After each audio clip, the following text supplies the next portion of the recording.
Let's now go to Christopher Toler. He's the director of the Black Voter Project. He's co-founder of Black Insights Research. Joining us from Sacramento. Chris, glad to have you on the show. So you've been posting a number of tweets breaking down a lot of these polls. And what is consistent is how you keep laying out how they are completely underreporting Black voters. And so you've been looking at North Carolina and Georgia and Michigan. So just take us through what you have been seeing with all of these mainstream polls that they keep focusing on. Well, I think what we've seen since Harris took over the ticket in a lot of these polls is a dramatic increase in support for Harris. But a lot of the polls are still overrepresenting support for Trump, in my opinion. And that has a lot to do with the small sample sizes, sort of the underrepresentativeness of the subsamples in these mainstream polls, and even in some of the statewide polls, as you mentioned, in Georgia and North Carolina. And so the work that I've been doing polling nationally suggests that not only has increased support for Harris grown, but support for Trump has actually dwindled and has dropped. It should be nowhere near 20%. It should be less than 15%, closer to 10, 11, 12% or less in a lot of these polls if they're representative. And so that causes some major issues, especially when you're trying to compare margins. And so a lot of the work is trying to compare how far ahead is Harris now compared to 2020. Well, even if she has similar Black support, if the support for Trump is inflated, it's going to look like that margin isn't quite there yet. And I think she's close, right? I don't think she's quite there yet, but she's far closer than the polls are suggesting right now. And lay that out, because as you said, they keep staying on this, 20, 22, 25%. And then in every single one of the much larger sampling of Black polls that we've had, your polls and Black PAC and so many others, it hasn't topped 15. Correct. And it's dropped significantly since Harris took the ticket, right? Those 15, 16% numbers were when Biden was the candidate. And we have seen in focus groups there is some appeal for Trump, especially when it comes to young Black men, but it's still only about 1 in 5 at most of young Black men. And it's like far less than that, closer to 10%, 12% with Harris on the ticket overall when it comes to support for Trump. However, when the polls have really small samples, we're talking about maybe 100, less than 200 people that they survey. There's no way that they can collect enough real solid interviews within that survey to have a confident representative sample, knowing that they have a balance when it comes to age, gender, ideology, party identification, region, if it's even within state, right? Urban, rural, all of those things really need to be taken accounted for in a Black sample to make sure that you are covering it. And it's next to impossible to do that when you only have 100, 150 people total that you're talking to.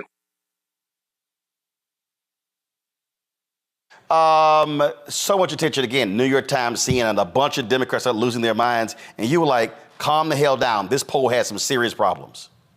Yeah, absolutely. And, I've recently been able to get into some of the data that I just collected, data from just the beginning of August, a poll of over 1,100 Black voters. I'm not sure if we can put up one of the first slide that I had brought to show some of those results, but this data is unique in that we have recontacted people that we originally interviewed back in April. And so we're not just looking at a new cut of the electorate. We're actually looking at how people's attitudes have changed since April to August with the switch from Biden to Harris on the ticket. And what we've seen is overall, there's a general 10% increase in support for Harris, or those who said they're going to vote for Harris, going from about 62% of the entire electorate up to 72% now. And if you look at among likely voters, you see that we're at almost 85% of likely voters, Black voters, saying they're going to vote for Kamala Harris. And that's really approaching, right, those 2020 Biden numbers where he was at 86, 87% of the Black vote. We see increases amongst almost every single demographic here going down. Men, women, a dramatic increase in vote share for Harris when it comes to women. Slight increase for young Blacks, but we see a dramatic increase again for those who have high school or less education. So she's really pulled people. We see an increase from 53% to 68% amongst those with less high school or less education in support for Harris.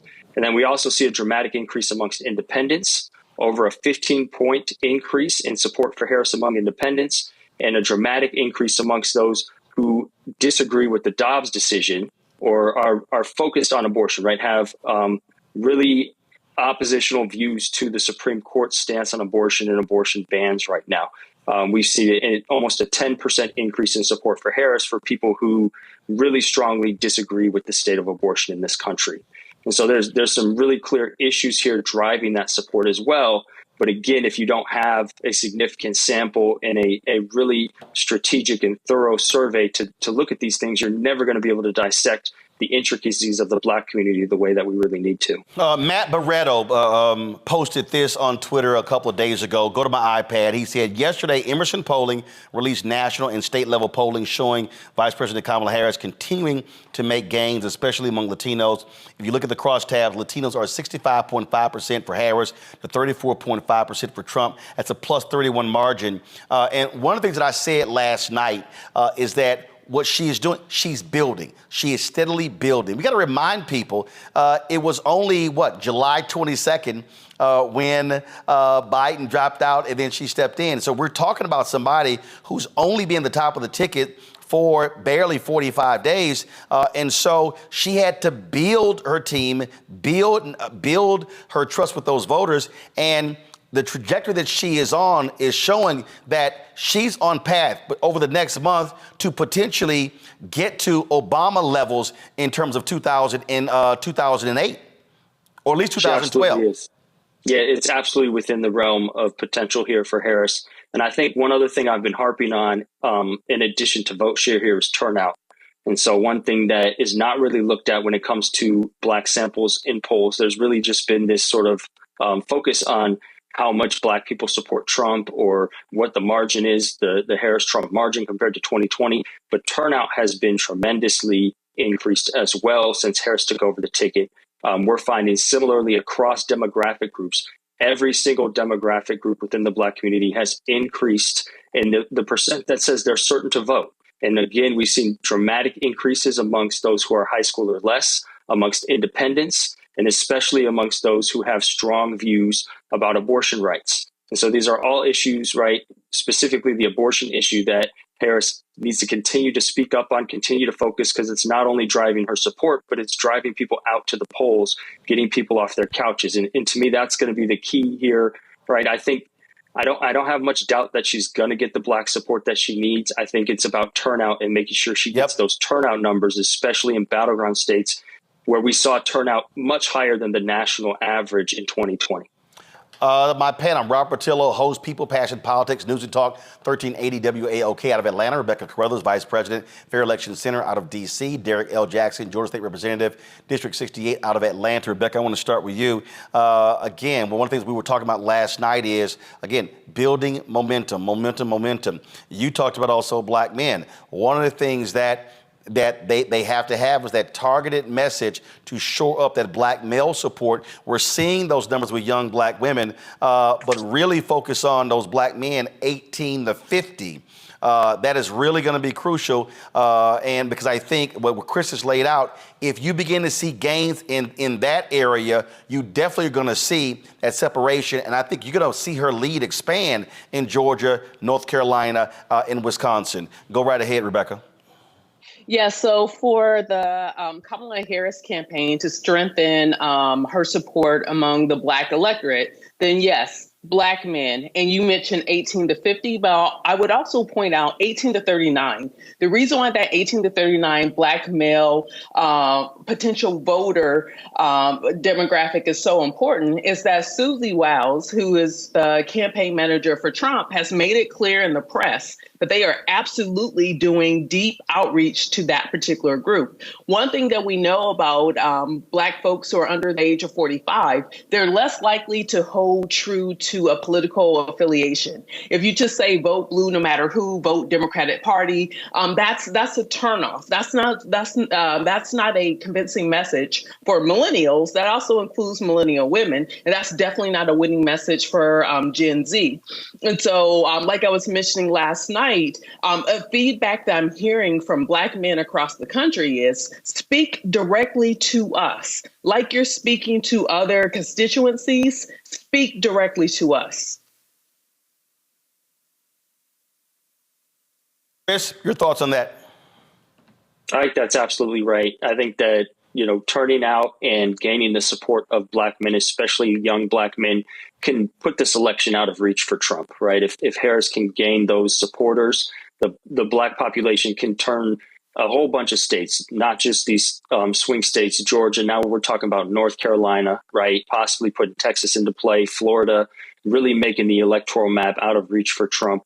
I think in addition to speaking directly to them, what we found in focus groups in our own research is that the message needs to not only highlight sort of what Harris can do, because there's a lot of disillusionment amongst younger black men and apathy. There's alienation from the political system. It's kind of hard. They express a difficulty finding their place.